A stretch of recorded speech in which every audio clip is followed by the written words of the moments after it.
7:44 p.m., 9/22/2024. Yesterday, I finished Sons and Lovers by D.H. Lawrence, and despite having seen the movie and subsequently not remembering the movie, I was a little bit saddened by the end, but I understood the end. And I have been eyeing this book on my bookshelf for a couple years now, and I'm finally happy to say I've read it. I liked it. I thought a good percentage of it was a little bit long-winded. However, when he would get to certain exchanges between the characters, there were certain passages where I thought, that's a nail. So what I'd like to do today is read pretty much everything else I didn't read in the book other than the novel, and I don't think I'm going to be able to get to all of it, but I'm going to go ahead and get started, and I might talk intermittently between. So let's see.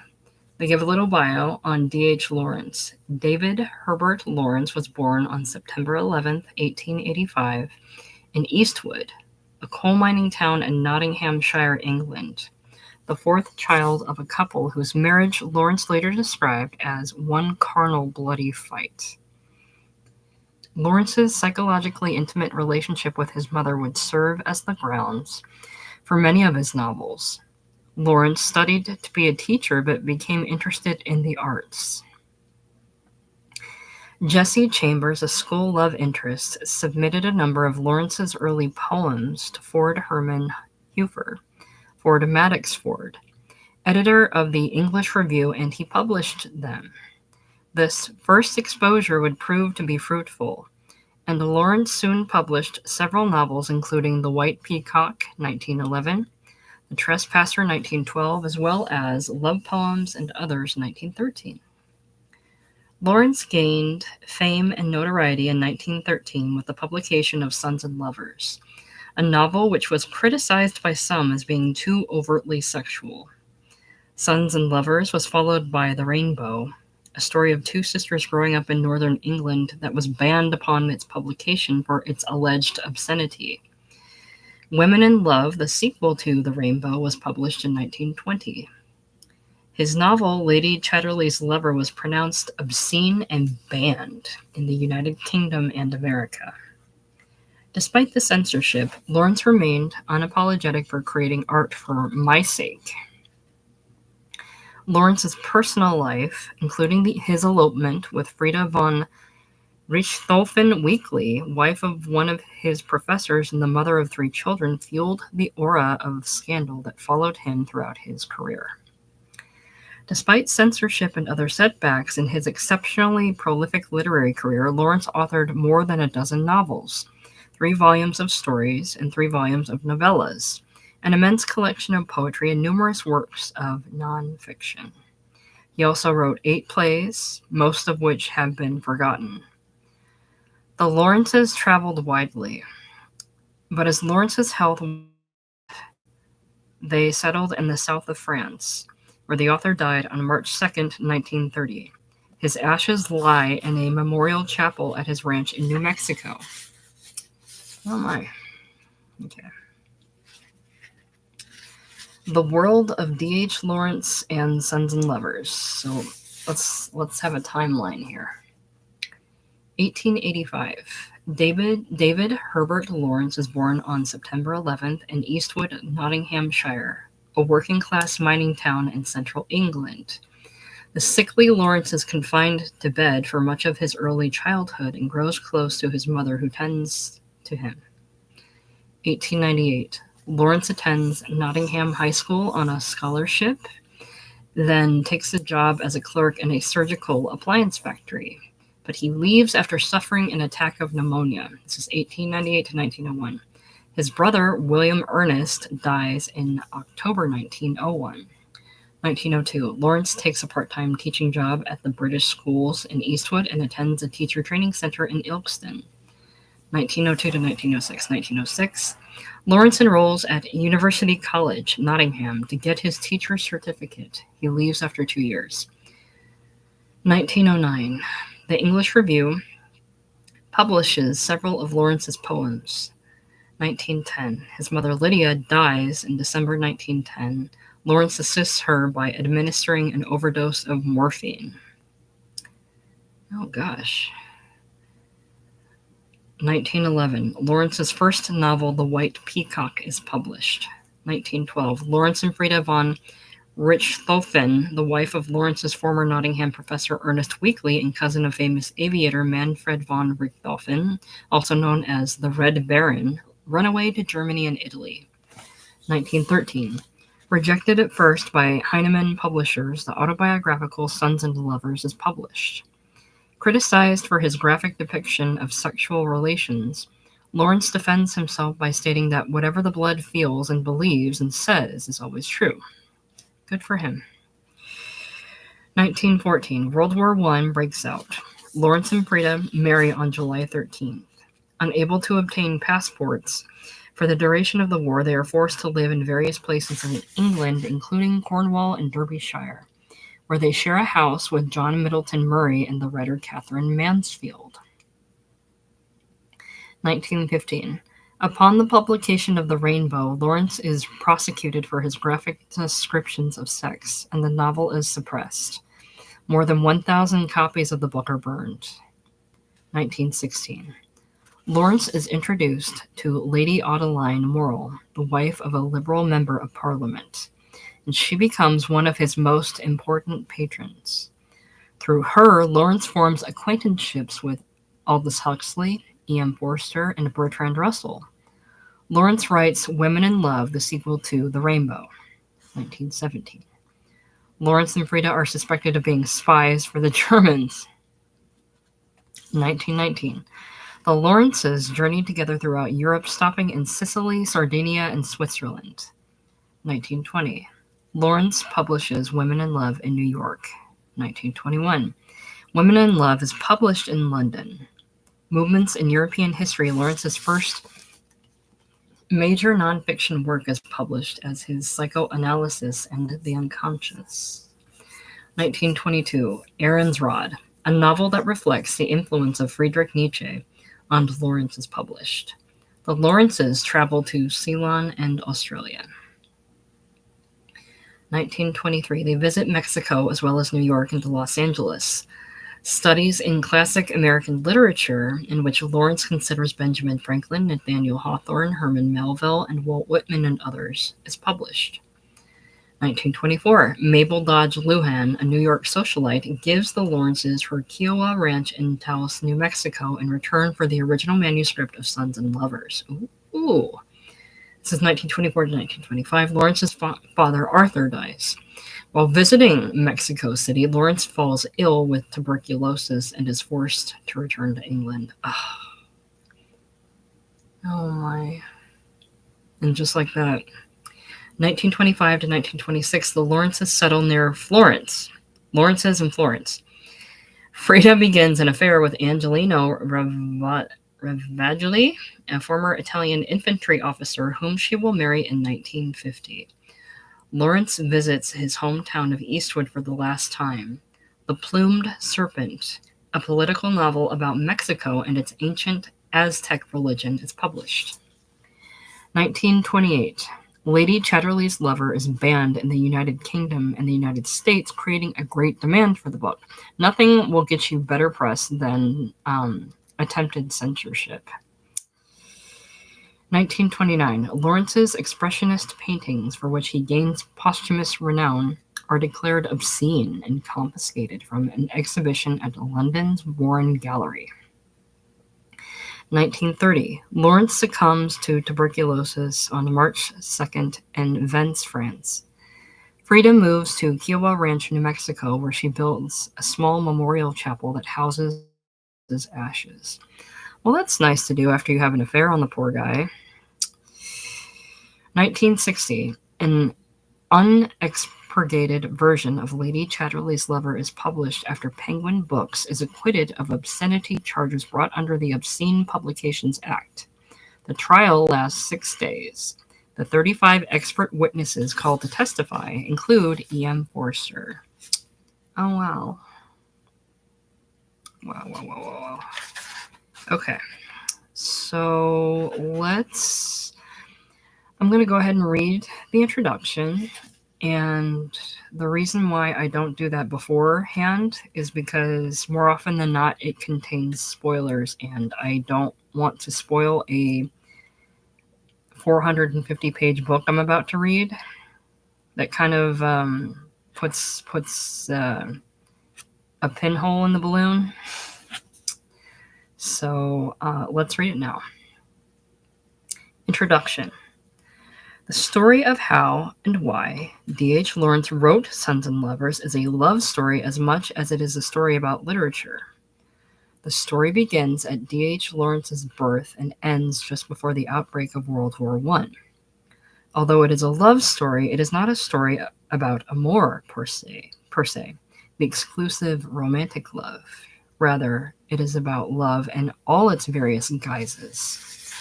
Love for the mother country and the mother, love for the work of writing, and above all, love for life itself.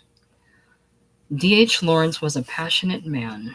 He threw himself into life. In his presence, his peers were aware of life lived more highly, of emotions felt more truly, and of the rawness of human experience. Lawrence took life in huge gulps, personalizing it, and in the end, changing it to suit his own artistic goals. I remember seeing him sitting apart at a table doing matriculation work, writes Jessie Chambers in her book D.H. Lawrence, A Personal Record. See for further reading.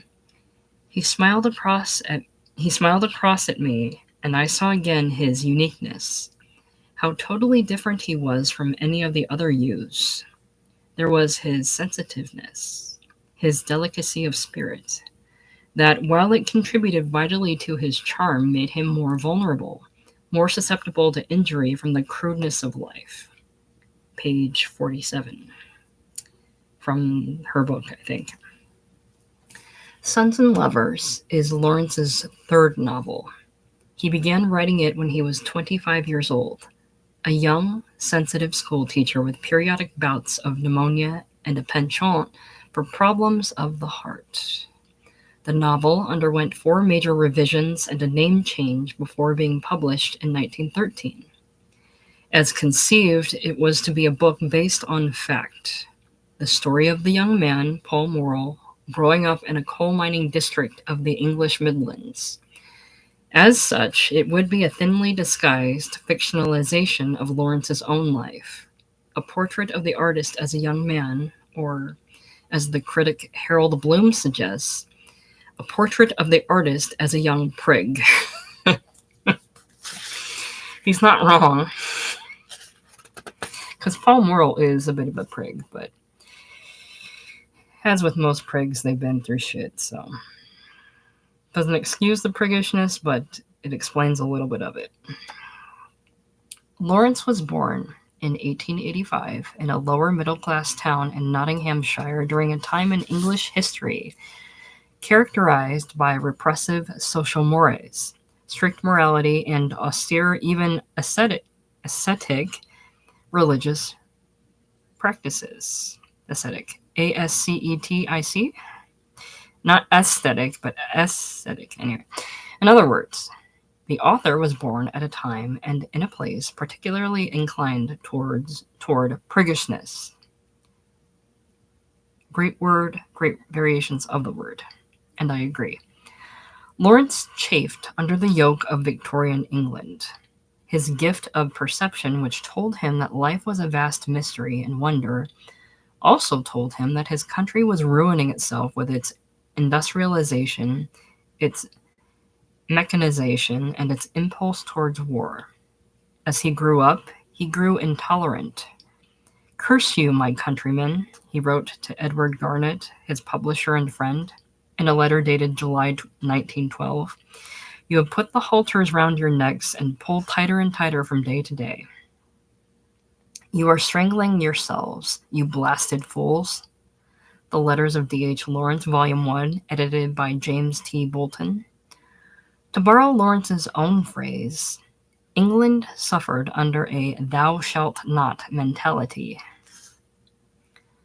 Lawrence longed for the implied permission of thou shalt, two words that promise not only freedom, but also free will. The purpose of life, Lawrence wrote, was not simply to live, but to live vitally, and at the edge of the great mystery of existence. This will to live, or perhaps more correctly, the will toward life, was in a characteristically Lawrencian sense, mixed up with a philosophy of sex. With more emotion than logic, Lawrence felt that thou shalt, when murmured by a partially clothed woman, promised not only sexual union but also spiritual union. His philosophy is not simply, as future critics would categorize it, sex in the head. What Lawrence wanted was not crude, not base, not purely sexual. It's a pity that sex is such an ugly little word. Lawrence wrote in an essay titled Sex versus Loveliness, while ever it lives, the fire of sex, which is the source of beauty and anger, burns in us beyond our understanding. Sex and beauty are one thing, like flame and fire. If you hate sex, you hate beauty. Lawrence wanted, through sex, to understand beauty, and through beauty, mystery. It was this understanding that Lawrence defined as intuition, and it was this intuition that Lawrence felt to be his prime talent as a writer. And it is a pity that sex was such a dirty little word in Victorian England, though for admirers of Lawrence it would be hard to wish it otherwise. The most subtle, almost sublime, tensions in his writing owe much to the war between his second natural will to live and his desire to obey. Sons and Lovers is the work of a confused man, one who could not figure out which impulse to follow. As in life, so in fiction. In Sons and Lovers, the two impulses are represented on the one side by Paul Morrell's relationship with his mother, and on the other side by his relationship with first Miriam, then Clara. In a much-quoted letter written to Edward Garnett dated November 1912, Lawrence defends the idea of the book, succinctly illuminating its themes. A woman of character and refinement goes into the lower class and has no satisfaction in her own life. She has had a passion for her husband, so the children are born of passion and have vitality. But as her sons grow up, she selects them as lovers. First the eldest, then the second. These sons are urged into life by their reciprocal love of their mother, urged on and on. But when they come to manhood, they can't love, because their mother is the strongest power in their lives and holds them. As soon as the young men come into contact with women, there's a split. William gives his sex to a fribble, and his mother holds his soul. But the split kills him because he doesn't know where he is.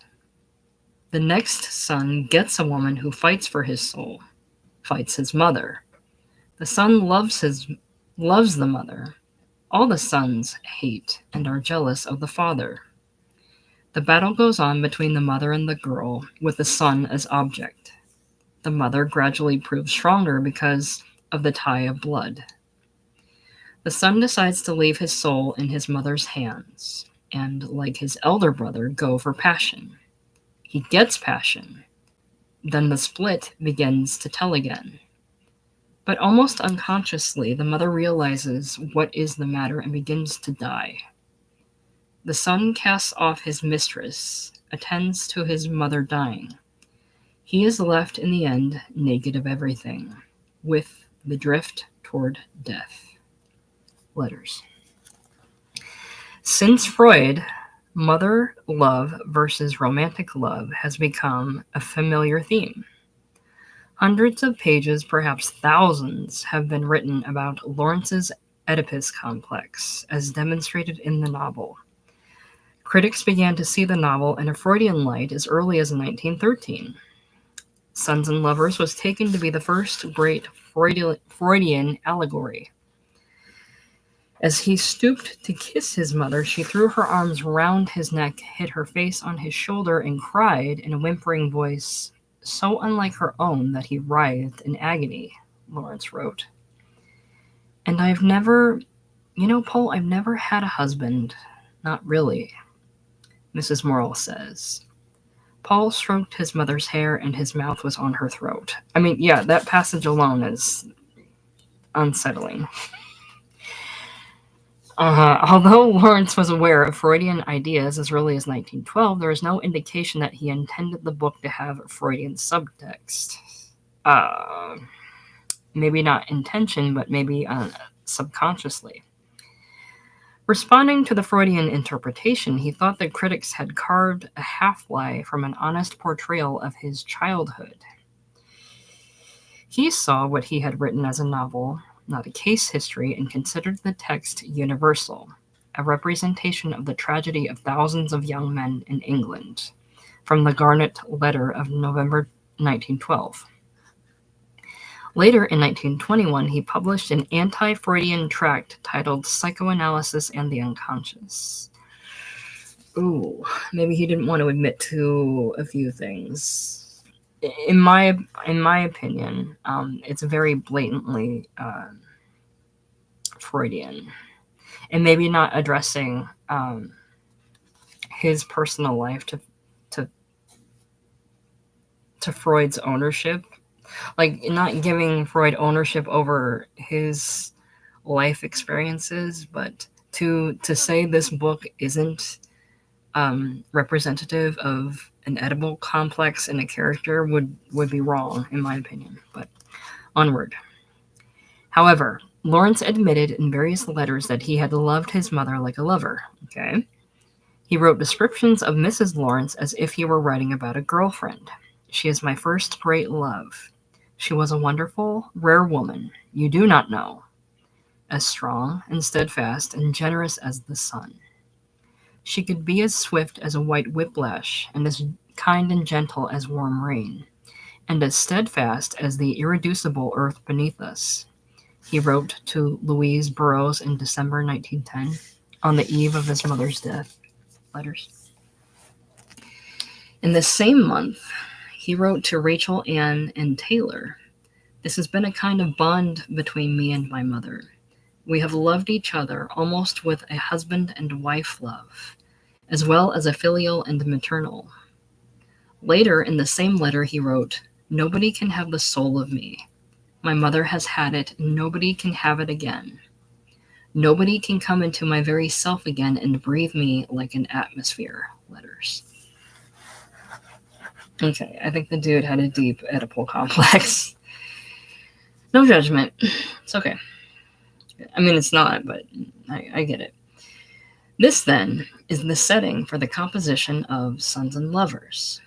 A remarkably gifted young man, tragically stifled under both the yoke of his mother's love and the weight of Victorian morals, conceives of an autobiographical novel that will stick to the facts of his upbringing. Eastwood, the run-down though respectable mining town where Lawrence was born, changes to Bestwood. Lydia Lawrence's mother changes to Gertrude Morrill, and Lawrence, with little change, renames himself Paul. Lawrence based the character of Miriam on Jessie Chambers, the doe-eyed spiritual girl with whom he developed a friendship to rival any in fiction. When we were alone together, we were in a world apart, where feeling and thought were intense, and we seemed to touch a reality that was beyond the ordinary workaday world, Chambers writes in her book. Chambers, page 58. As in the novel, Chambers lived with her family on a farm a few miles away from the town. Lawrence, a year her senior, first came to the farm with his mother. Their progressed in much the same way as Paul and Miriam's. Lawrence frequently visited the farm, spending all day with the family, playing with the brothers, talking with the mother and father. When not at the farm, Lawrence wrote letters. At first, he addressed them to the whole Chambers family. Then, gradually, he addressed them only to Jessie. Their relationship developed slowly. Before they knew it, their lives were intertwined. Lawrence left school at 16 and took a job at a Nottingham company that manufactured medical supplies. After a brush with pneumonia and a long convalescence, he quit the job and started to work as a student teacher. He read everything he could get his hands on, and with Chambers at his side, explored the halls of the Eastwood Library. The pair would leave the library literally burdened with books, their pockets stuffed with them. Ford Madox Ford once said that Lawrence was the only man he knew who read everything he claimed to have read. Chambers read alongside him. Books became their common ground.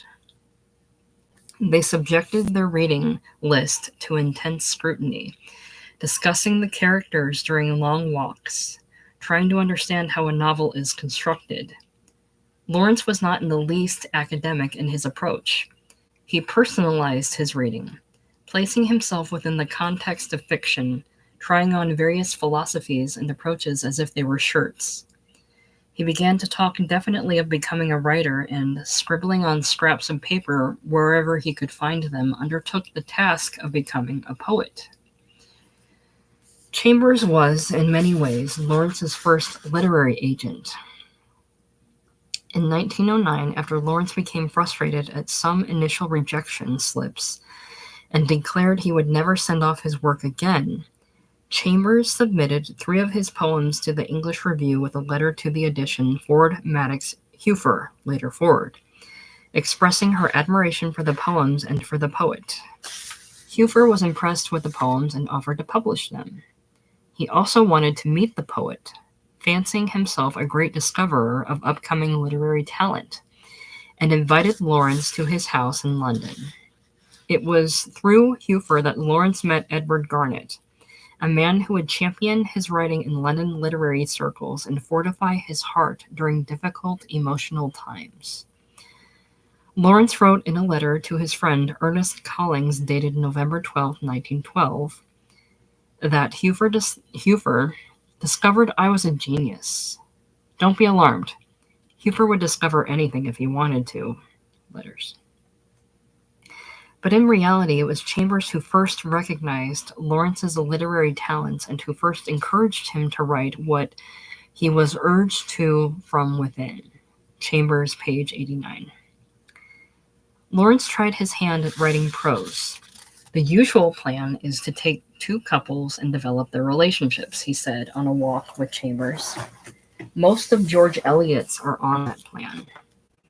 Anyhow, I don't want a plot. I should be bored with it.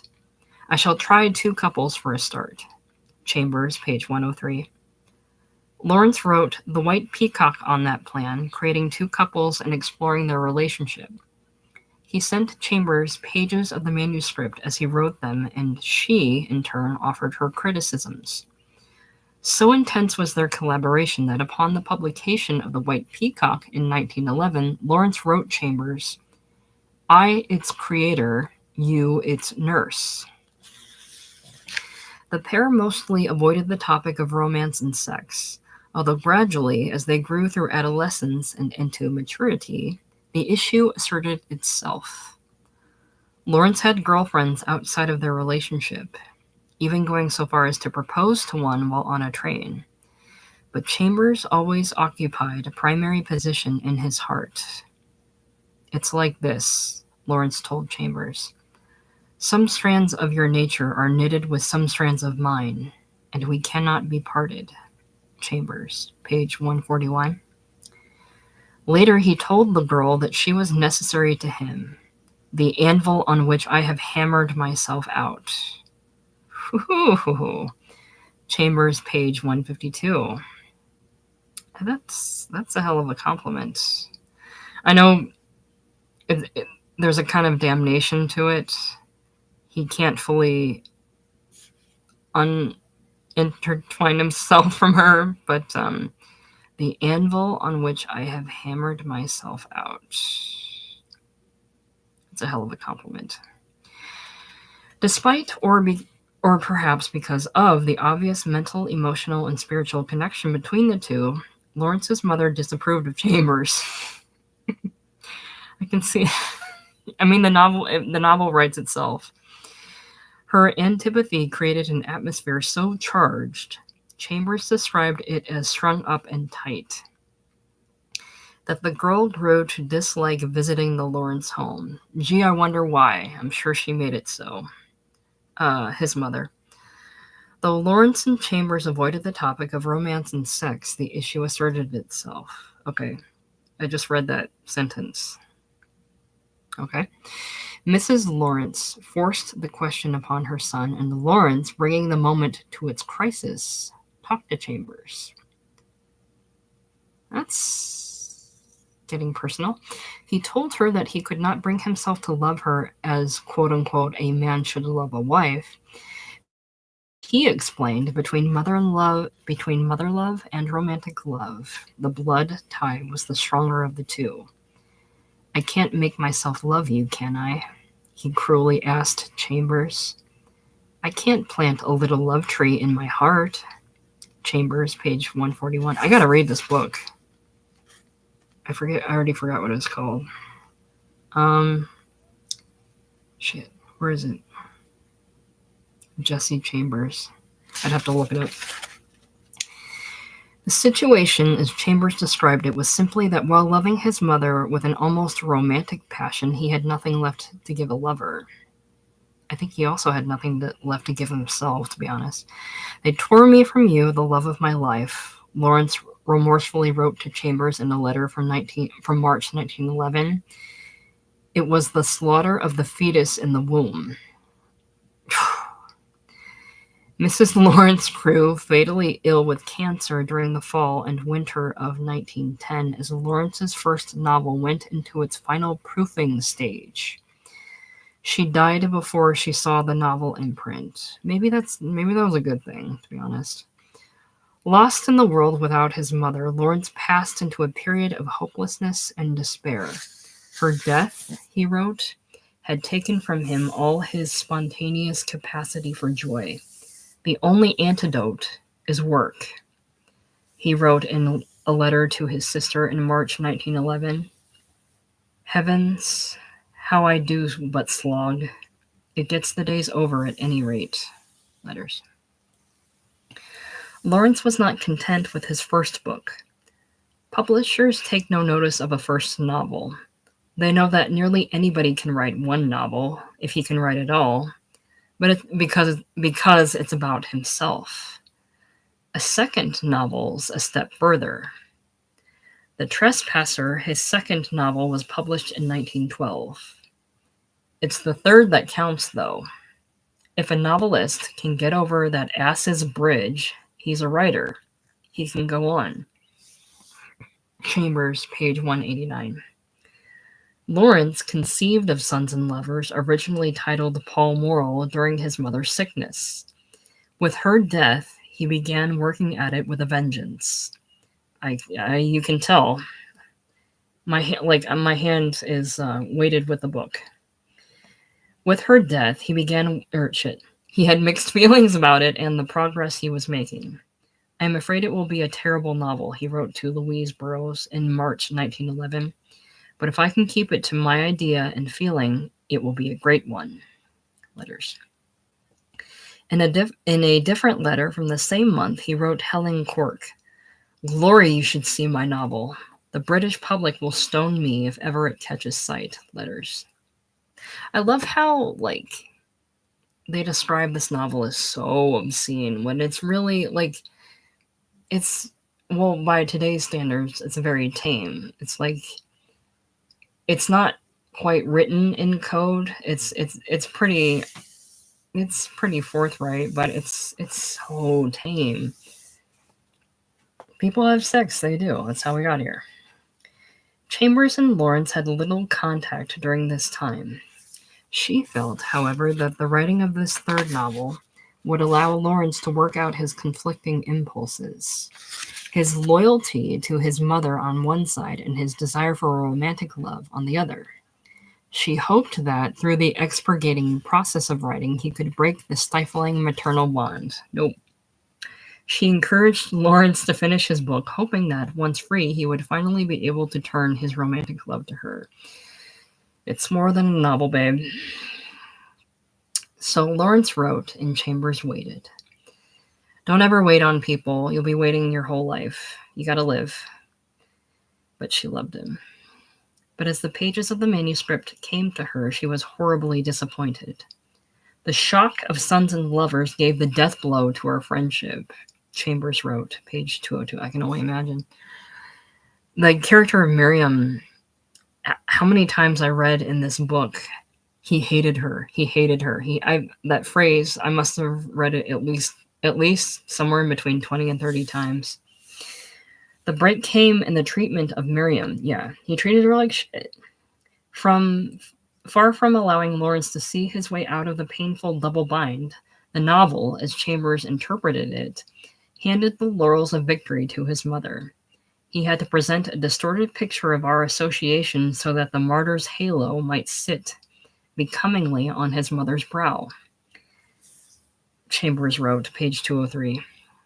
Chambers, disappointed and horrified, offered Lawrence few criticisms and broke off all the most necessary contact.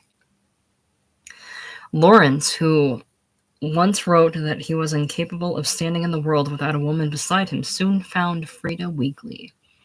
A woman he described as earthy, elemental, and passionate. She was older than he. She was married to his professor. She had 3 children. Even so, Lawrence convinced Frida to run away with him to Germany after only a six-week courtship. Okay, I'll be right back.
let's see. Where did I leave off?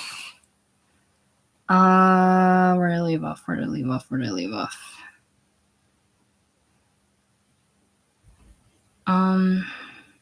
Penniless and living in proverbial sin.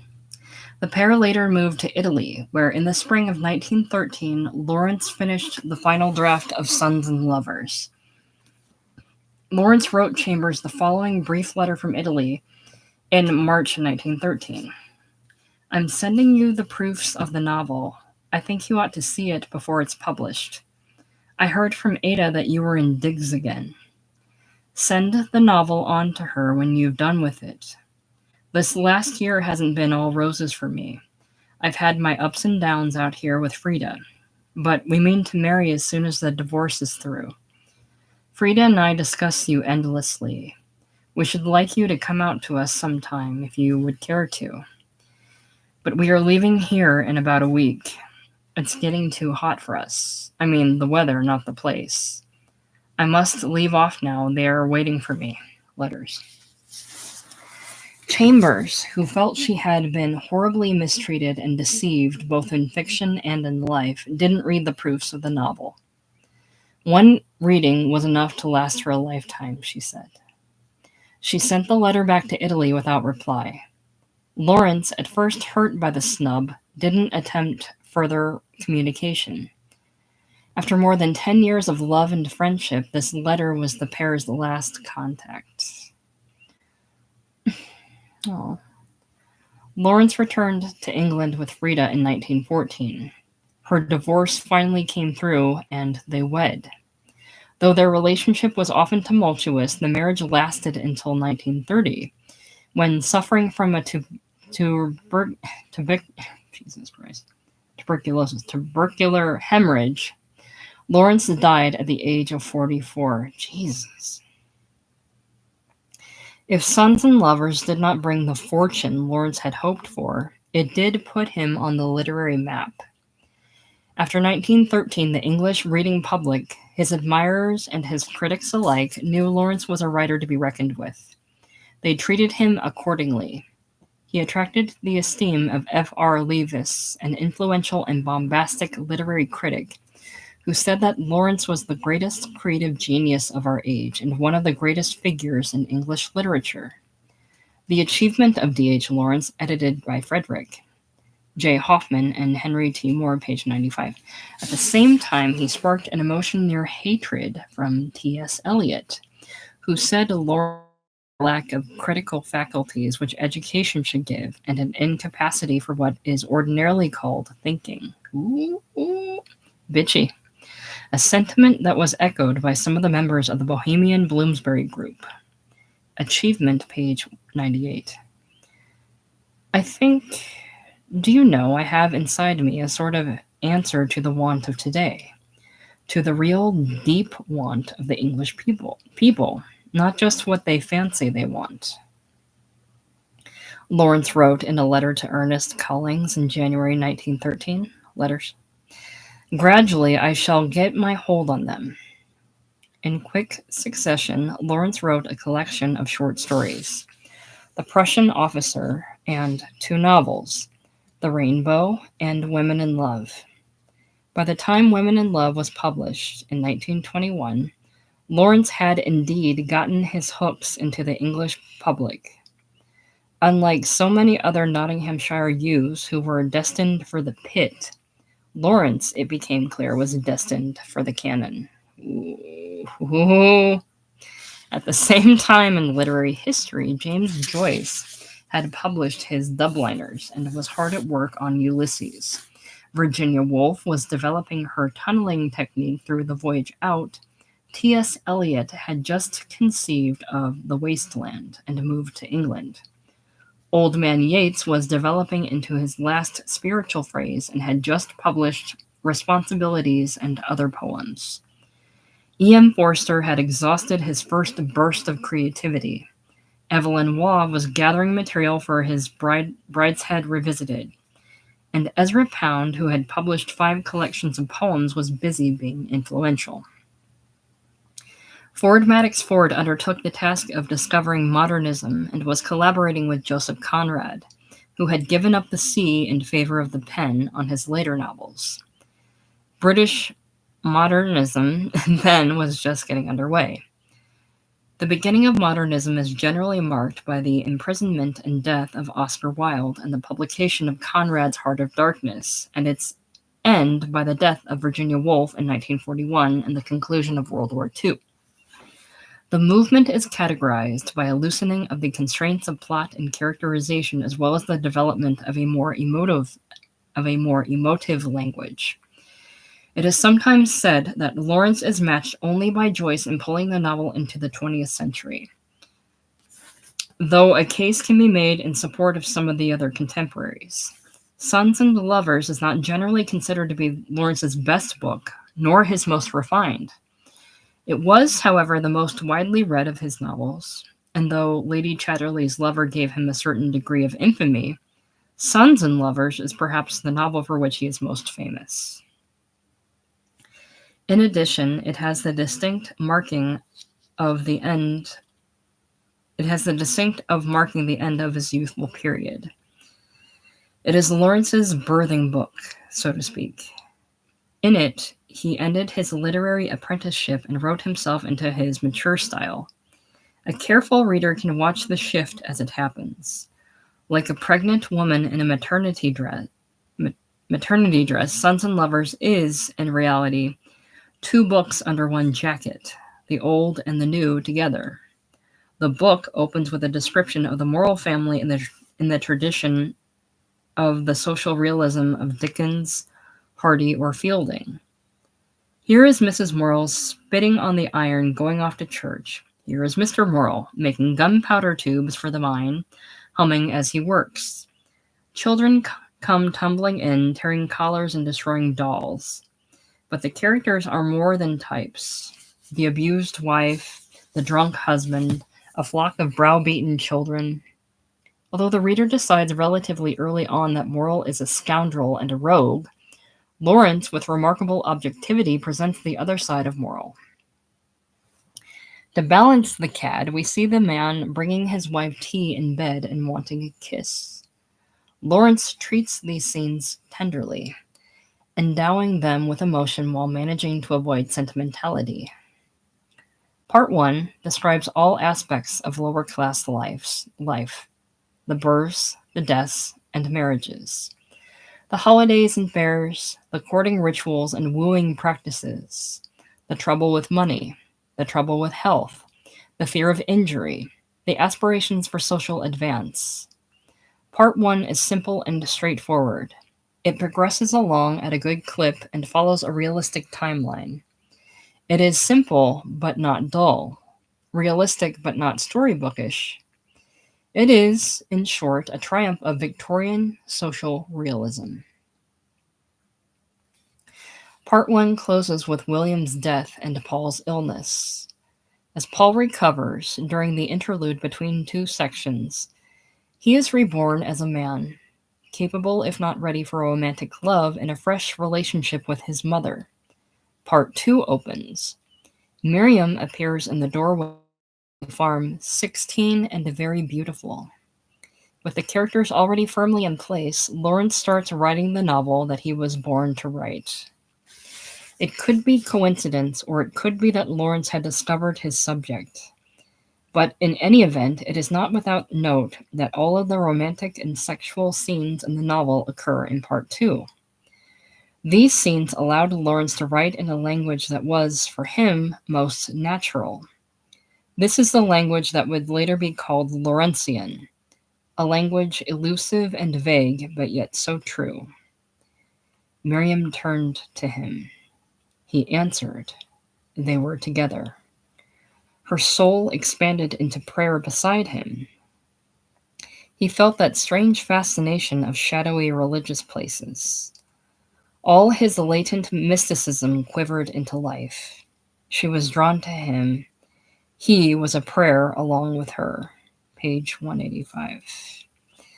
But then, too, there is Lawrence's other language, the language of symbol. Paul and Miriam walked in silence. Suddenly he started. The whole of his blood seemed to burst into flame, and he could scarcely breathe. An enormous orange moon was staring at them from the rim of the sandhills. He stood still, looking at it. Page 197. This language pervades the book. Paul tossing cherries at Miriam, a memorable scene in which Mrs. Morrow holds her unnamed infant up to the setting sun. This language predicts the precursions Lawrence made into the sublime with the rainbow and women in love. In Lawrence's mind, the sexual, romantic language and the symbolic language were not at all separated. Through it, he described what cannot be described, indirectly naming what cannot be named, a sense of the spiritual. Perhaps, too, it is the language that Lawrence felt filled the unspoken need of the British public. The need to live, unfettered and unconstrained, in the face of a great mystery. He had an unfailing sense of the real, in life and in man. He understood that love could be explained more completely and more subtly by pointing out the pollen on a woman's cheek, deposited there as she turned away from her lover, a smudge of yellow on her white skin. But he didn't understand it just intellectually. There is a sense with Lawrence that he wrote with his entire body, not just with his pen, viscerally explaining where lesser authors explain simply with their minds. Though often these passages are annoyingly indistinct, and for all their spiritual beauty difficult to get through, the reader remembers the sense of them years later. They stick to you, like pollen on a cheek, a sense of mystery, a sense of the wonderful and the unknown. It is this sense, frustratingly unnameable, that was Lawrence's genius and his legacy to letters.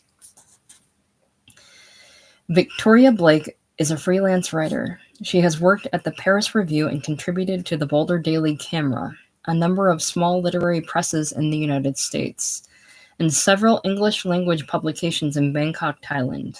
She currently lives and works in San Diego, California. Okay. So, let's see. Okay, I have end notes. Okay, all of these, which I'm not gonna read. I will read this, however. There's a section of inspired by Sons and Lovers and comments and queries and questions. I can get through this and then I think I'll call it. The other section explains the footnotes, which are interesting in themselves.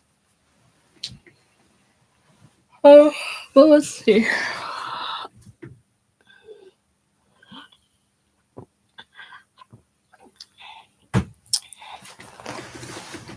Take a break for a second.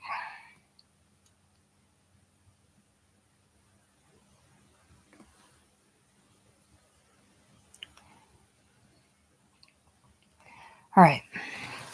Inspired by Sons and Lovers. Many film-goers encountered the work of D.H. Lawrence for the first time in director Jack Cardiff's 1960 adaptation of the author's semi-autobiographical novel, Sons and Lovers. The film visually captures the contrast between a coal mining backwater and London, where Paul Morrell, played sensitively by a young Dean Stockwell, yearns to go. Dean does a brilliant job, by the way. I just rewatched part of it, and he's lovely. The screenplay maintains Lawrence's subtlety as well as memorable dialogue, and two of the actors earned Oscar nominations for their powerful performances. Trevor Howard for his portrayal of Paul's hard-drinking, oppressive father, and Mary Urey for her role as Paul's lover, Clara Dawes. Sons and Lovers was nominated for 7 Academy Awards, including Best Picture and Best Director, and it won for black and white cinematography. Dean Stockwell should have been nominated. He was magnificent. Lawrence proved to be an inspiration to his longtime correspondent and travel companion, the author and scientist Aldous Huxley, who wrote several portraits of Lawrence. These include a vitriolic sketch in his short story 2 or 3 Graces, a more sympathetic one in his novel Point Counterpoint, 1928, in the figure of Mark Rampion. In Brave New World, 1932, Huxley's character John the Savage is based on Lawrence, and part of the novel is set in surroundings based on Taos, New Mexico, where Huxley visited Lawrence.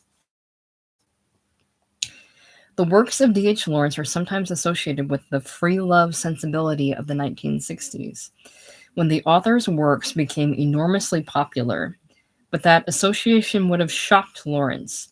He was a strict moralist and did not intend for his explicit language and sexual content to encourage or even suggest sexual freedom. Indeed, Lawrence was high-minded about sex.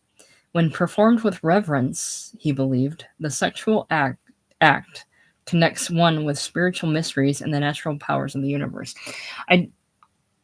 I do note that whenever I read a passage that was becoming somewhat explicit, he would then go off on a tangent, closely paralleling something religious. So that still doesn't mean he didn't take pleasure in it, enjoy in it. Anyhow, comments and questions.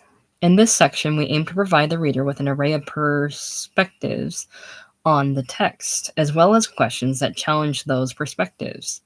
The commentary has been culled from sources as diverse as reviews contemporaneous with the work, letters written by the author, literary criticism of later generations, and appreciations written throughout the history of the book. Following the commentary, a series of questions seeks to filter D.H. Lawrence's Sons and Lovers through a variety of points of view and to bring about a richer understanding of this enduring work. Comments. Lascelles Abercrombie. Odi et Amo should have been on the title page of Mr. D.H. Lawrence's Sons and Lovers. On the whole, the book may be said to contrast filial and maternal love with a kind of love which is called amour. A good many amours are described, involving several markedly diverse persons, but all the affairs and all the persons are unanimous in one matter. Whatever kind of love it may be, some kind of hate is mixed up in it. A simultaneous passion of love and hatred is, of course, a well-known psychological fact, and certainly Mr. Lawrence makes it unfailing appearance and his story curiously credible. But it is not a very pleasant fact. Is it not essentially a weakness of vitality, a kind of failure? Life failing to appreciate itself, hating itself because it cannot appreciate the splendor of its own fate? Whether or no, it is a fact one can easily have too much of. If Mr. Lawrence thought to give intensity to the whole length, the very considerable length of his story by this mingling of contrary passions, he miscalculated seriously. The constant juxtaposition of love and hatred looks like an obsession, and, like all obsessions, soon becomes tiresome. You begin to look out for the word hate as soon as you have read the word love, like a sort of tedious game. Odi et Amo does marvelous well in an epigram. In a novel of 400-odd pages, it is a bore. The book has other faults. It has no particular shape and no recognizable plot. Themes are casually taken up and then as casually dropped, and there seems no reason why they should have been taken up unless they were to be kept up. Everything that happens is an extraordinarily long time about it, and sometimes it takes a very long time for nothing at all to happen. Faults like these ought to swamp any virtues the book may possess. Set them down in this abstract fashion, and it seems incredible that Sons and Lovers can be anything but a dull success of cleverness. So perhaps it would be, if Mr. Lawrence were simply a novelist. But he is a poet, one of the most remarkable poets of the day, and these faults of his are actually of no more account than the soot of a brilliant, vehement flame. Indeed, you do not realize how astonishingly interesting the whole book is until you find yourself protesting that this thing or that thing bores you, and eagerly reading on in spite of your protestations. You decide that the old collier, the father, is a dirty brute, and then perceive that he profoundly has your sympathy. The mother is a creature of superb and lovable heroism, and yet there is no doubt that she is sometimes downright disagreeable. You think you are reading through an unimportant scene, and then find that is and then find that is had what? Okay, is this a typo? Please help me. And then find that is has, I think it meant it has, typo, burnt itself on your mind. The odi et amo of the main theme, in fact, is only an exaggerated instance of the quality which runs through the whole book, which may be best described as contrary. In the sense the word has when it rhymes with Mary. Life for Mr. Lawrence is a coin which has both a verse and reverse. So it is for most people, but his usual art consists in his surprising ability to illuminate both sides simultaneously.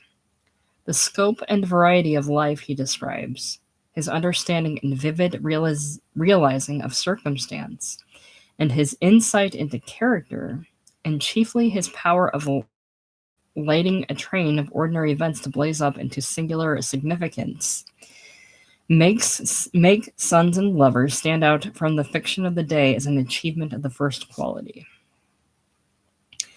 From the Manchester Guardian, July 2nd, 1913. Mm-hmm.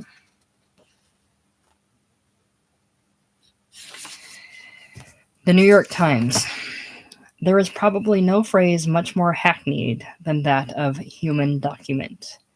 Yet it is the only one which at all describes this very unusual book. It is hardly a story, rather the first part of a man's life, from his birth until his 25th year, the conditions surrounding him, his strength and his numerous weaknesses put before us in a manner which misses no subtlest effect either of emotion or environment. And the heroine of the book is not sweetheart, but mother. I disagree. The mother with whose marriage the novel begins, with whose pathetic death it reaches its climax. The love for each other of mother and her son, Paul Morrell, is the mainspring of both their lives. It is portrayed tenderly, yet with a truthfulness which slurs nothing even of that friction which is unavoidable between members of two different generations. It is wonderfully real, this daily life of the Morrell family, and the village wherein they lived as reflected in Mr. Lawrence's pages. The more real because he never flaunts his knowledge of the intimate details of the existence led by these households whose menfolk toil underground. They slip from his pen so unobtrusively that it is only when we pause and consider that we recognize how full and complete is the background against which he projects his principal characters, Mr. and Mrs. Morrell, Paul, Miriam, and Clara.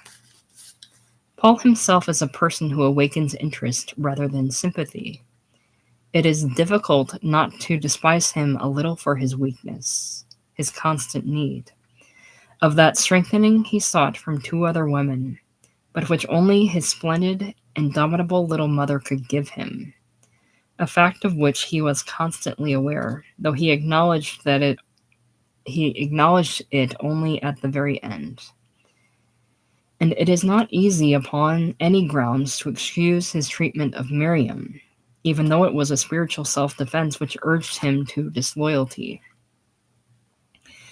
Mr. Lawrence has small regard for what we term conventional morality. Nevertheless, though plain spoken to a degree, his book is not in the least offensive. Although this is a novel of over 500 closely printed pages, the style is terse. So terse that at times it produces an effect as of short, sharp hammer strokes.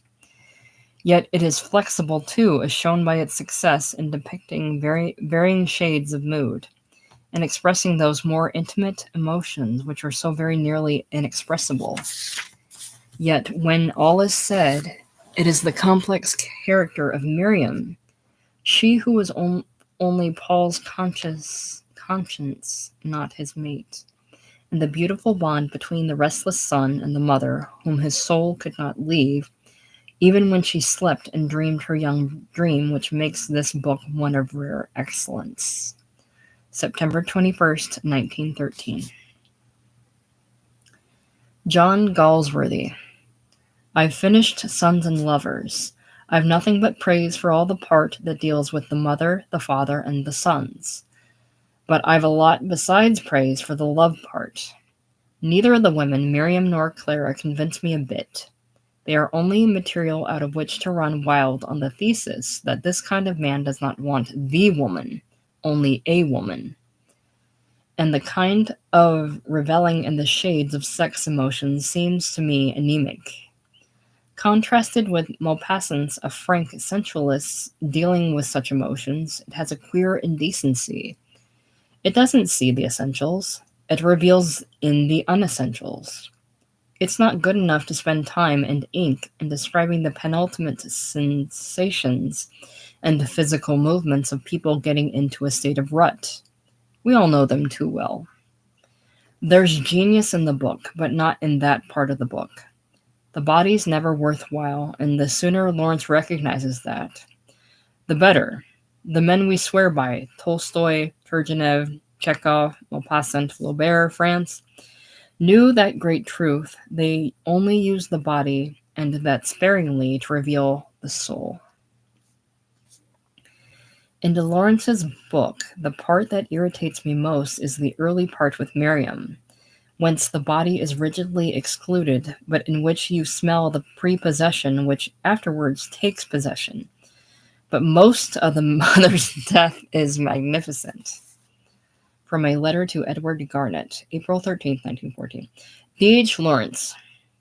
Let us hesitate no longer to announce that the sensual passions and mysteries are equally sacred with the spiritual mysteries and passions. Who would deny it any more? The only thing unbearable is the degradation, the prostitution of the living mysteries in us. Let man only approach his own self with a deep respect, even reverence for all that the creative soul, the God mystery within us puts forth. Then we shall all be sound and free. Lewdness is hateful, because it impairs our integrity and our proud being. The creative, spontaneous soul sends forth its promptings of desire and aspiration in us. These promptings are our true fate, which is our business to fulfill.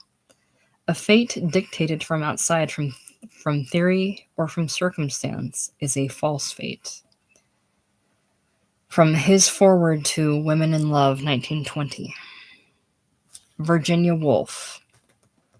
Perhaps the verdicts of critics would read less preposterously, and their opinions would carry greater weight if, in the first place, they bound themselves to declare the standard which they had in mind, and, in the second, confessed the course bound, in the case of a book read for the first time, to be erratic, by which they reached their final decision.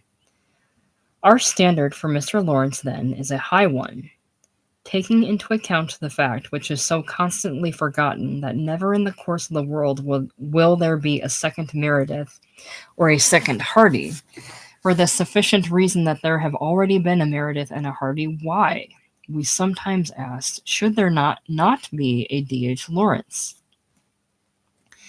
By that we meant that we might have to allow him the praise, than which there is none higher, of being himself an original. For such work as came outway was disquieting, as the original work of a contemporary writer always is. From the Times Literary Supplement, December 2nd, 1920. T.S. Eliot. One writer, and, indeed, in my opinion, the most interesting novelist in England, who has apparently been somewhat affected by Dostoevsky, is Mr. D.H. Lawrence. Mr. Lawrence has progressed by fits and starts, it is true, for he has perhaps done nothing as good as a whole as Sons and Lovers. From the Dial, September 1922. Questions. Galsworthy compares Lawrence to Tolstoy. Is it the breadth of Sons and Lovers alone that warrants immediate comparison to Tolstoy? Or is there a deeper connection between the two writers? How do the two authors' treatments of morality differ? Does Lawrence more closely resemble Dostoevsky, as T.S. Eliot suggests? I wouldn't know. I haven't read much of Tolstoy or Dostoevsky. Does Paul Morrell have an Oedipus complex? Yes. Um, whether or not David ever wanted to admit it and maybe resented having it kind of whipped back in his face, I think both David and Paul Morrell had an Oedipus complex, yes. I understand the tie that binds both literal and figurative, the umbilical cord, and the through line of generational perpetuation of DNA, of the having of the selves and the half self trying to find the whole self, and even the mother love where two share one body and they're inextricably linked. I understand all of that. And aside from like a kind of surface level perverseness that, you know, a mother and son love each other more than like appropriate.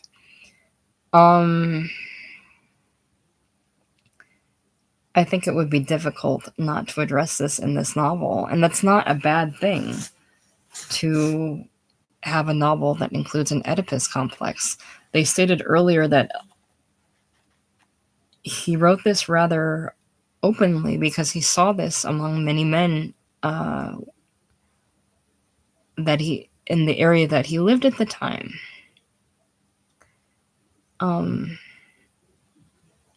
Where they were struggling with the split from boyhood to manhood, from mother to lover. We're one and the same, but one can't be the same. But you can't break off entirely from the mom because she's the one who gave you life. If you deny her your life, you're essentially cutting off her life's purpose. But when you move forward with a lover, with a woman, you can't give her your whole self because your whole self is commingled with that of your mother. And giving your mother your soul, as it were, as he was talking about, is kind of a debt that I think people feel that has to be paid. And then when you're finally cut free, when the relationship ends, when the person dies, it's both never free and fully free. You're never free because you're always tied to your parents. You're literally free because the person doesn't exist anymore. But the soul, something that's not necessarily tangible, but still ever present, is eternally bound to the place from which you came, which is your mother. And so when the character of Paul Morrell is like a husk at the end, and Miriam's like, "You're finally free, we can get hitched," and he's like, "No, I have to live these long hours alone,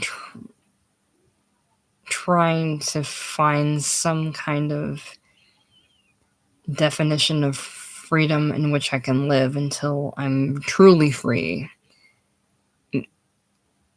Essentially, when he dies. So it's not hard to see love and hate, and ecstasy, and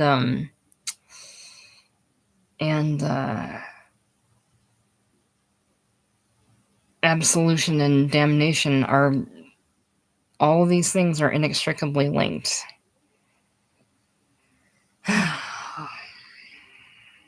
Can you ever really be free? And the answer is no. Can you cleave yourself off as much as possible and live a kind of disfigured life, fooling yourself otherwise? Yeah. Can there be a healthy way to do it? Yeah, I think so. But you're still affected, afflicted. To what do you attribute the conflict between Mr. and Mrs. Morrill? Probably more the same. Maybe Mr. Morrill couldn't give his whole self to Gertrude because he felt still linked to his mother, because he was a lost soul, because he didn't know any better and did the thing and fell down literal pits, a mining pit, alcoholism. He fell in many pits, and what little he had left to give wasn't sufficient enough for a sustainable relationship. So he couldn't give of himself, and everything she had to give would never be enough. It's a very familiar concept. There is, of course, the difference in class and education. Is that the whole of it? No. Paul sides with Mrs. Morrill as the young Lawrence sided with his mother. The older Lawrence sided with his father, on whom Mr. Morrill is modeled. Whose side are you on? I'm on no side. I think I feel for the mother character because she's so alone, and she is a victim of circumstance and time period, but she also has no qualms of sabotaging her son, even if it's a natural instinct. I still think she knowingly sabotages her son and kind of damns her son. So I'm not on her side at all. I think at times in the novel she's absolutely horrible, which makes it wonderful to read because I have encountered these people in real life. Mr. Morrill is so entirely negligent. He fits into that trope of, or the stereotype of, the man's contribution is bringing home the bacon, and that's where his focus and his attention is on, and he completely neglects the home life and the domesticity and the family and the child rearing. And who can fault him for that? He's doing what he's supposed to do. He's working to earn a living and support his family, and his wife depends on him. So how can I come after him? But he's a negligent father and a negligent husband, and he's abrasive and abusive and alcoholic, and he is also a victim of circumstance and the time period he's in. I don't side with any of them. I'll give them grace that they were a victim of their time and circumstance. Lawrence's natural settings are often symbolic. They color, reflect, or suggest the meaning of what happens in. Analyze one instance. Every time he takes a walk with Miriam or Clara, Lawrence will go into these long tangents of nature. I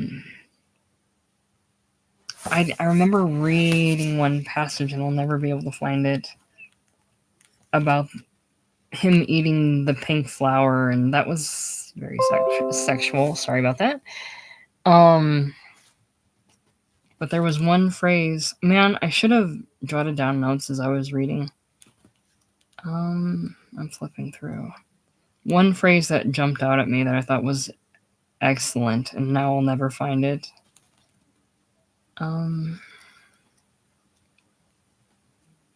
It was a hell of a phrase. And I remember where on the page it was. I'm flipping through. I'm never going to find it.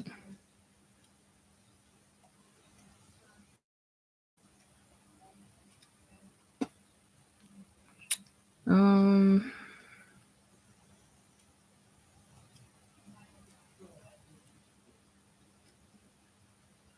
I can't find it, but it was great. Um, Basically, I think what Lawrence was aiming for was the fertility of nature and the natural germination of flora and how vibrant it is, and when they take root and embrace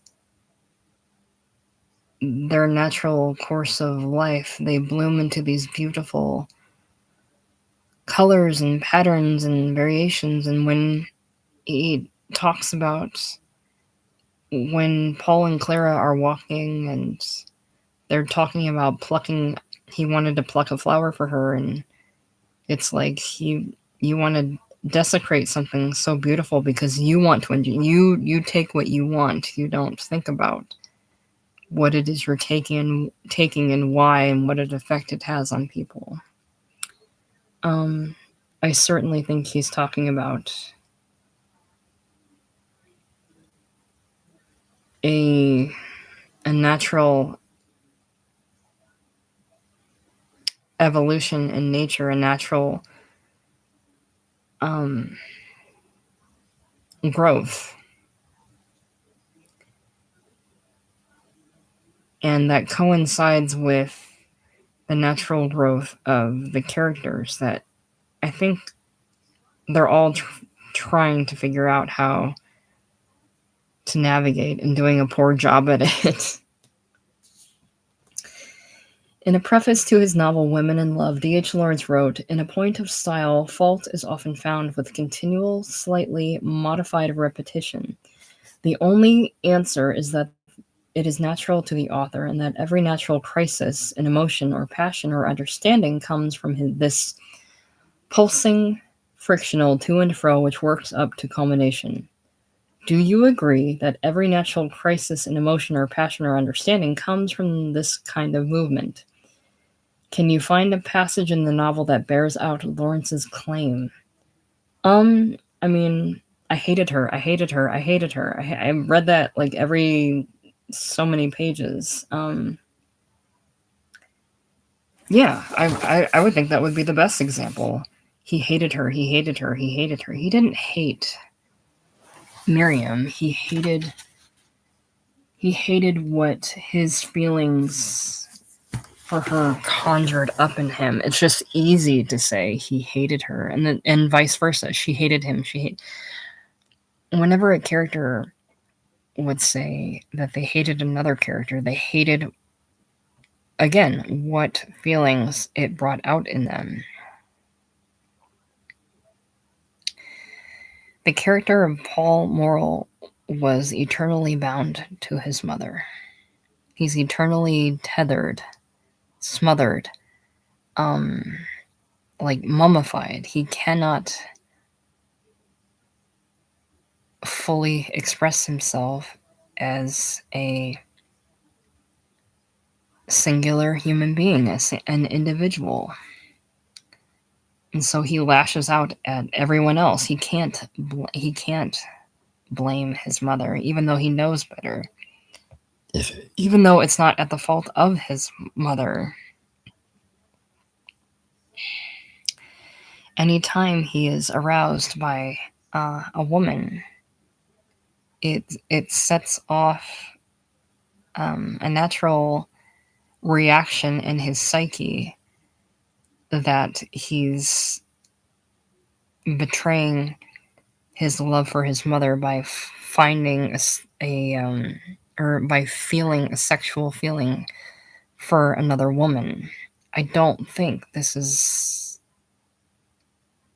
abnormal or even unnatural. I think it's something a lot of people go through. Um, because I don't think if you love someone, you want to betray them. I don't think, yeah, a betrayal on any kind.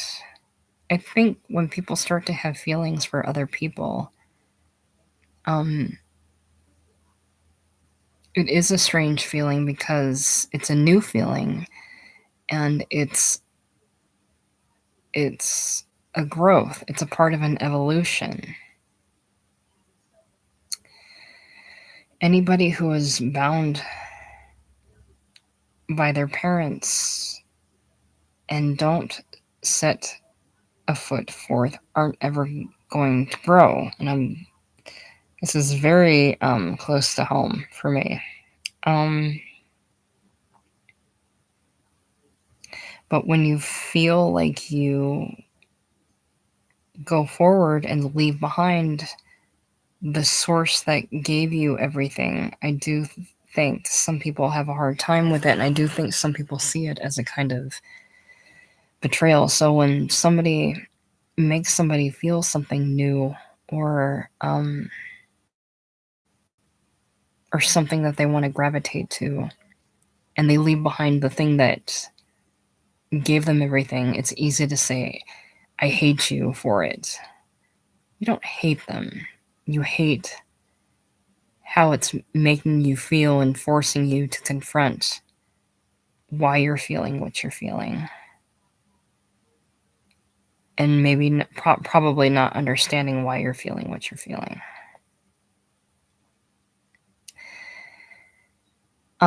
There was a lot of talk in the book about ownership, about how Mrs. Morrill kind of owned Paul's soul.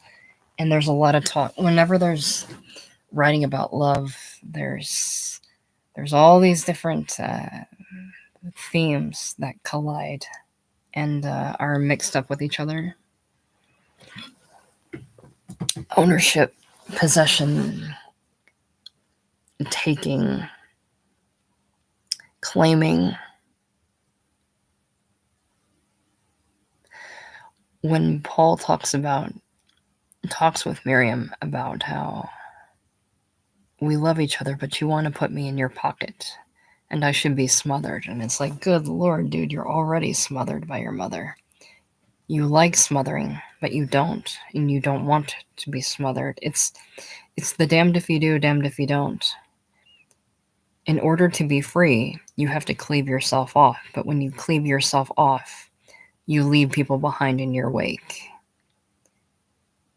If you choose to stay in a situation where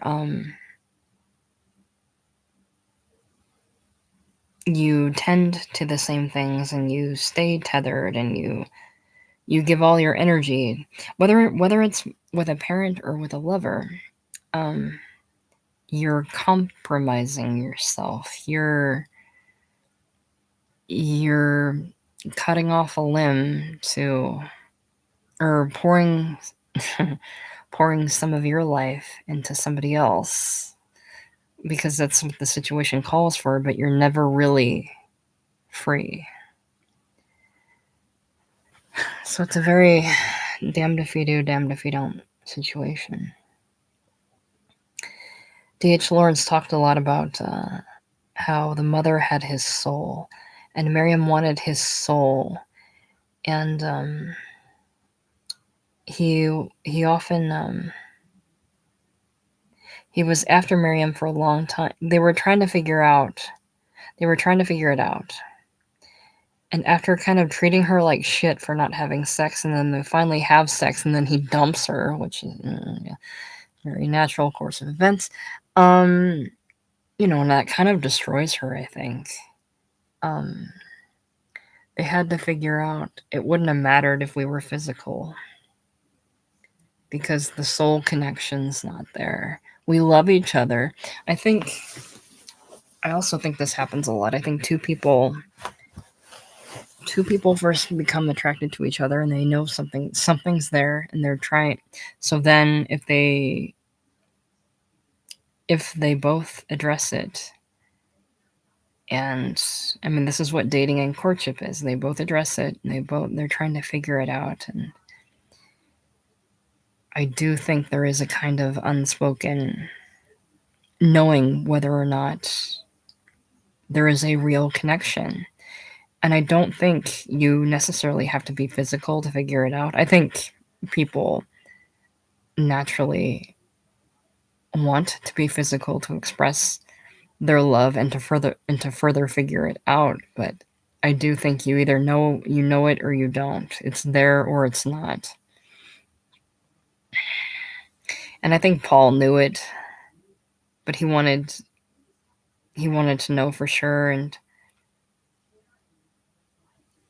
there's I wish I had taken notes. There's very distinct passages in the book where, like, she gave herself to me, but she didn't. There wasn't. She didn't give all of herself. Like, it wasn't all there. It wasn't her soul. It wasn't passion. She's only doing this because I asked her to. It's not. She wants to give of herself to me, and I think that's very common. I think people naturally want to please other people to gain some kind of approval, but that's not in line with, like, passionately loving somebody or giving all of yourself to somebody. And Miriam wasn't that character. She loved him, she wanted to please him, but she didn't want, and she claimed she wanted to claim him, but that was for herself, not because I don't think she loved him for him necessarily. She wanted him for her. I do think she loved him,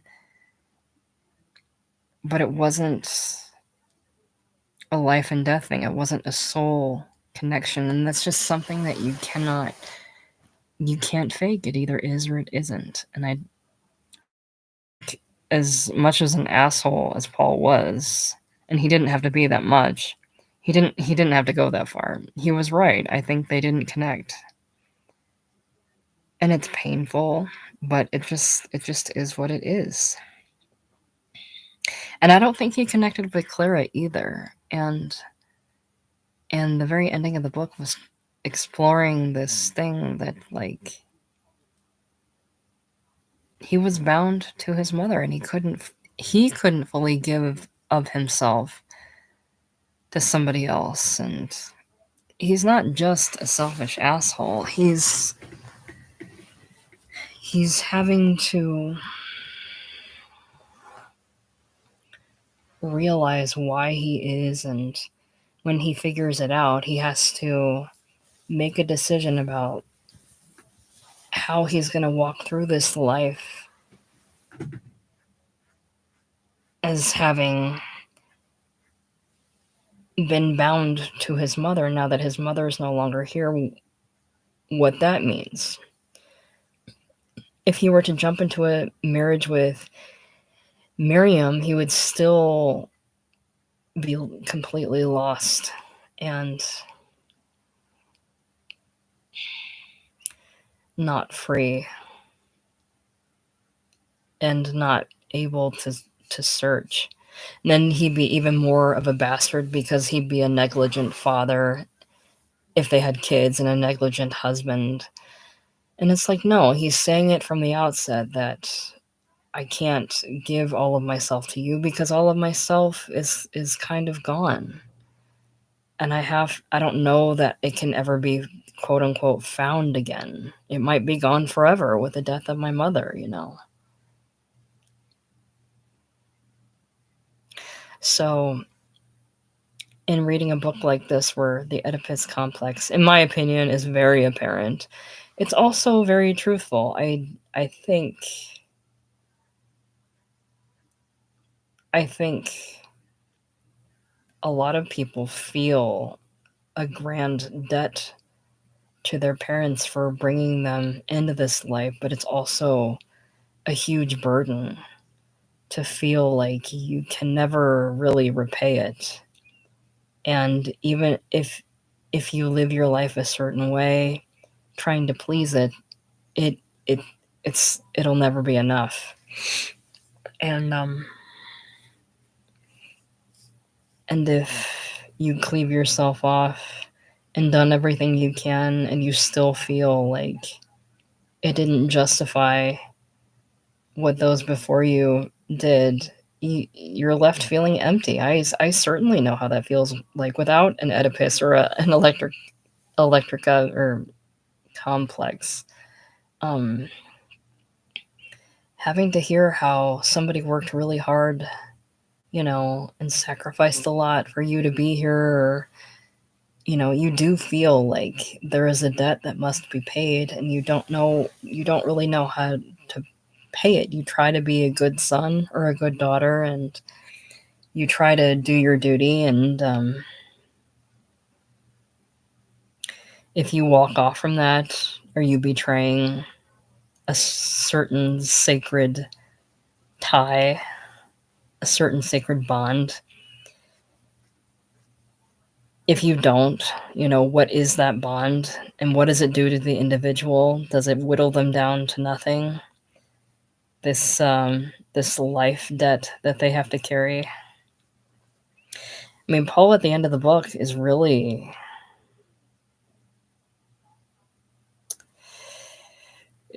kind of bereft. I do think the last passage, let me read the last sentence. And then I'm going to wrap it up. Let's see.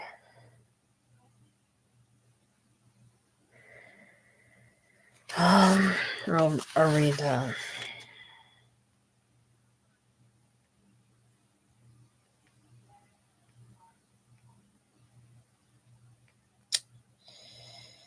He shook hands and left her at the door of her cousin's house. When he turned away, he felt the last hold for him had gone. The town, as he sat upon the car, stretched away over the bay of railway, a level fume of lights. Beyond the town, the country, little smoldering spots for more towns, the sea, the night, on, and he had no place in it. Whatever spot he stood on, there he stood alone. From his breast, from his mouth, sprang the endless space, and it was there behind him everywhere. The people hurrying along the streets offered no obstruction to the void in which he found himself. They were small shadows whose footsteps and voices could be heard, but in each of them the same night, the same silence. He got off the car. In the country all was dead still. Little stars shone high up. Little stars spread far away in the floodwaters, a firmament below. Everywhere, the vastness and terror of the immense night, which is roused and stirred for a brief while by the day, but which returns and will remain at last eternal, holding everything in its silence and its living gloom.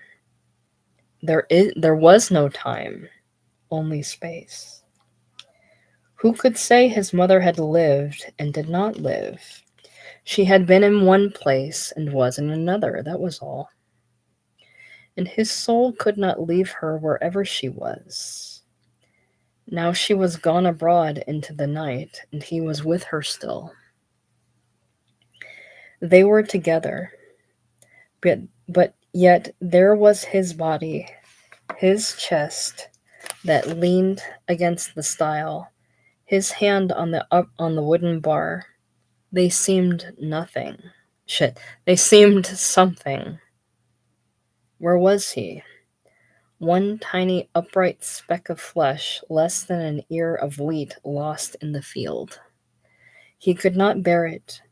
On every side, the immense dark silence seemed pressing him, so tiny a spark, into extinction, and yet almost nothing he could not be extinct.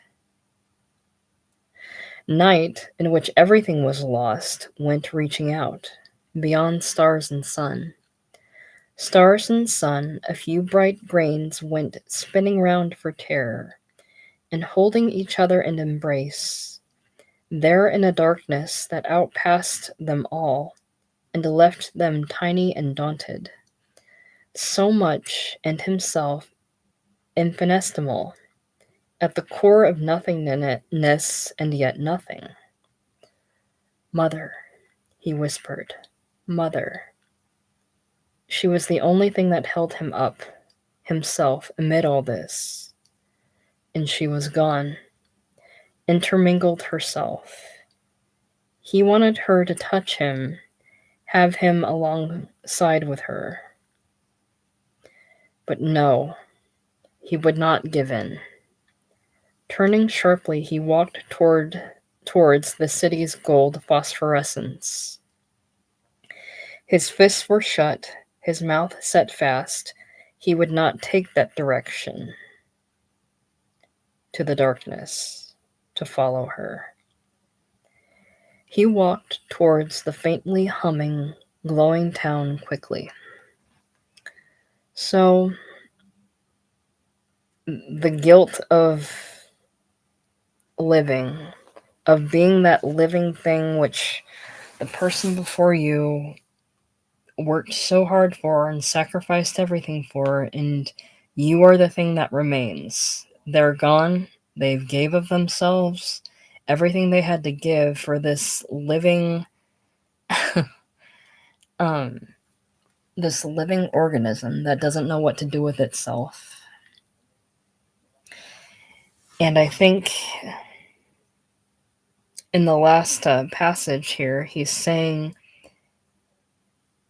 you are here, so you don't go into the darkness. She didn't do all that for you to follow her in the darkness. She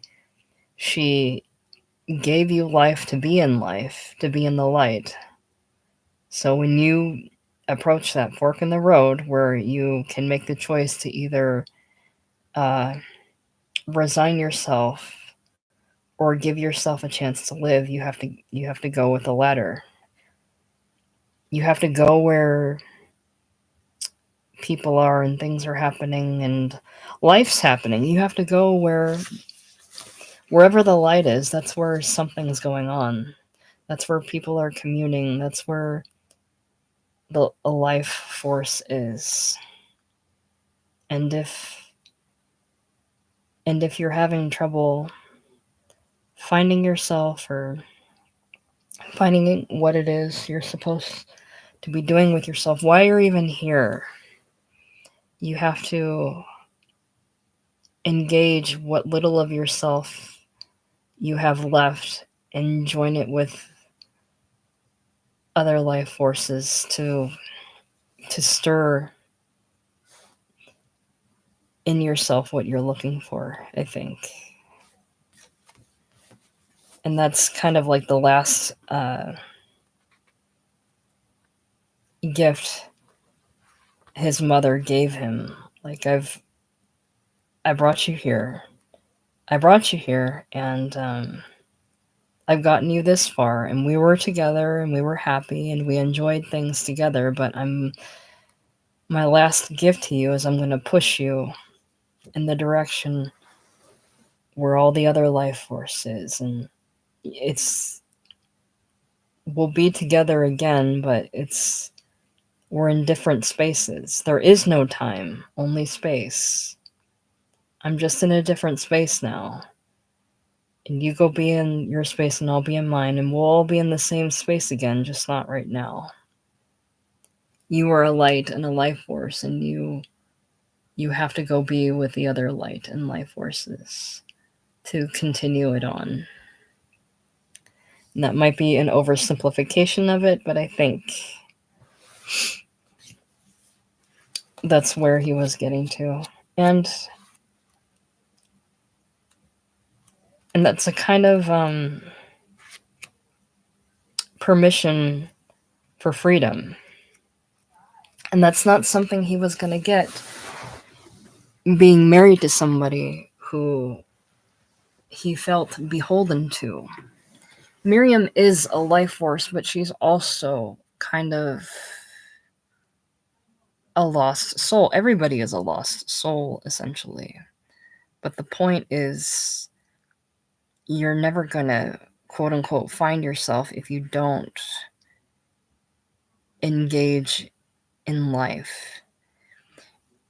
And it doesn't mean you don't, that doesn't mean you don't have, like, you shouldn't get married and there isn't life in marriage, but there's a lot of bondage in marriage. And I think an individual has to have a strong sense of self before he or she joins himself with another person to have a fruitful, healthy outlook and a more probable successful chance at having a healthy relationship. And the character of Paul clearly didn't have a strong sense. He didn't have any sense of self, I don't think, throughout the whole novel. And even at the end of the book, when he finally gets a little reprieve and makes that decision, making the choice to walking into the town glow, the phosphorescence, great word, is his first real, like, singular choice. And it's still tied to his mother. Like I said, his mother's giving him the permission to go walk into the town, go walk to where the people are, to where the life force is. He's still, it is his decision, but it's still under the influences of his mother. But it's a cleaving off. And when he gets to town and mingles with the people and makes his choices, and maybe he gets back to painting, he's making his own choices that were a springboard from his mother and his past life, so he can be himself. This was a great book. There was a lot of passages that I really liked, and I wanted to stop reading out loud, but when I read these, I want to read these through. Some passages, they're a nail. They hit the nail, and they hit it hard, and I would love to read it again. I'm not going to read it again right now. I just got the rest of my Paddy Chayefsky anthology. I've got the stage plays, just about his entire bibliography, I think, or most of it, this week. So I'm excited about that. But I'm so happy to have finally read this novel. It's been sitting on my shelf for years. It collected a lot of dust. I've been looking at it. I loved the cover. I loved Picasso's, I think it's The Postman or something. Young Man with a Cap. Not Picasso, Jesus Christ. Van Gogh. Van Gogh's Young Man with a Cap. Van Gogh. Young Man. I love the cover art they chose. But it was a good book, and I recommend it. And it's definitely one I'm gonna sit on for a while. And I'm glad to have finally read it. And as always, there's more I want to say, but I didn't jot down any notes, so I don't have anything to say at the moment.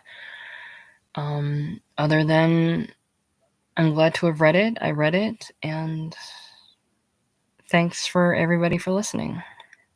Anybody can always comment or listen to it or click on it and then click off of it. But either which way, thanks for listening, and love you.